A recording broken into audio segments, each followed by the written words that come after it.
खोली सुना I love you फलानी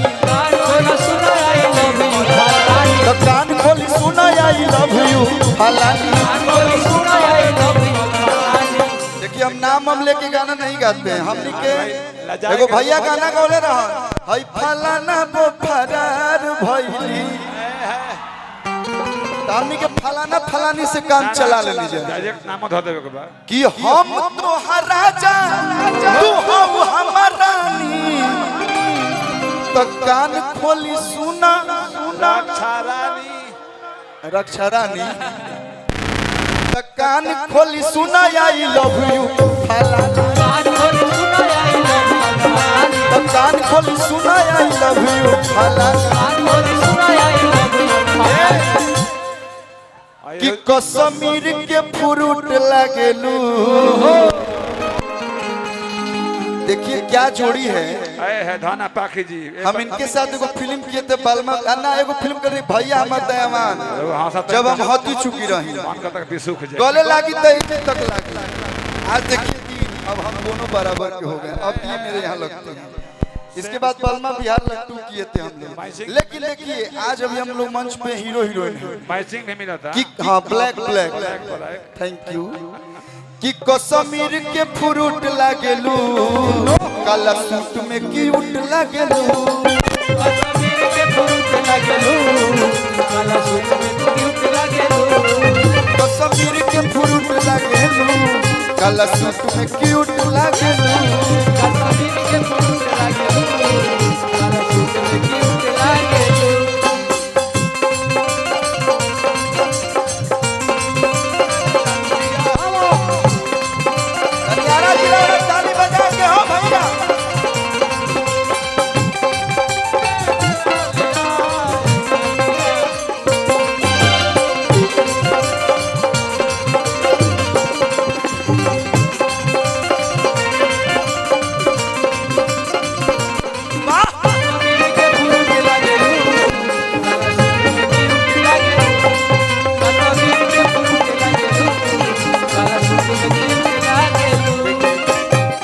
भोजपुरी में मुदई होला तीन लोग खड़ा बोलोगा अंजना जी के लिए 4 गो कॉल।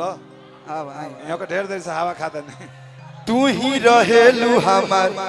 ये देखिए मैं नहीं बोल रहा हूँ, ये सारे हमारे आरा जिला के भाई बोल रहे हैं। का भैया ब्लैक एंड व्हाइट भाई तू ही रहेलू हमार दिलवा के अंदर अंजना अंजना दिलवा के अंदर कहता तोहरे लगा हरबा प्यार ई समंदर तू तो गजब जगावता रूठील लव यू करे तोहरे ला धक अरे कि तू ही हाउ सोना तोहर हम हई जानी तू ही हाउ सोना तोहर हम हई जानी। अब हमार सब भाई कहिए सका कह के बा कान खोली सुना ए पाखी रानी आई लव यू और कुछ नहीं तो कान खोली सुना ए अंजना रानी। थोड़ा सा आप लोग आ जाइए इधर हल्का हल्का बढ़ते जाइए तो गोरे गोरे गालबा गली पकाला तिले हो रहा भैया ई चारों लोग खातिर कि तहरा जैसन सुनर लईकी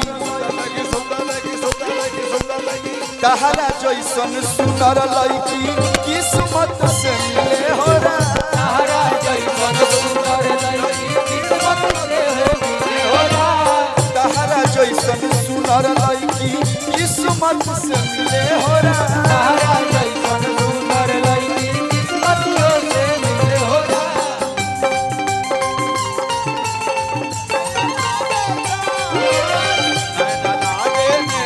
सागर विद्या लागे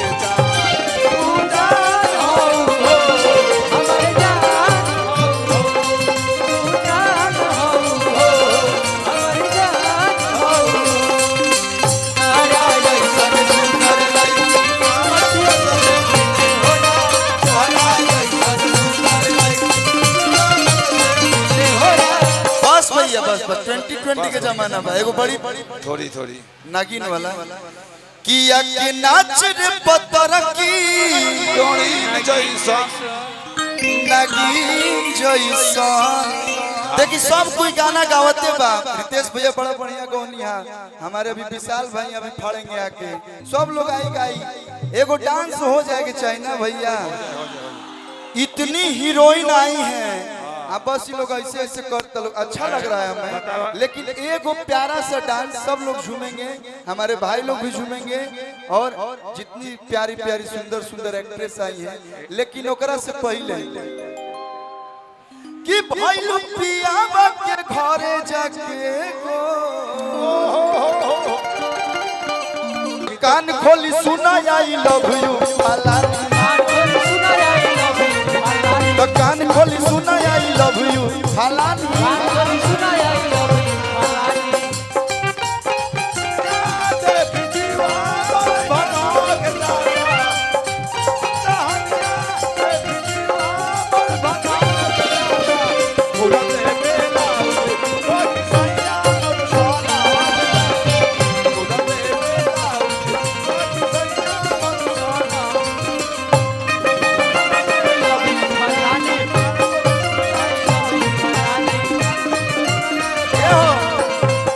चारों लोग के लिए एक प्यारा सा रोमांटिक गीत है। गाइए गाइए।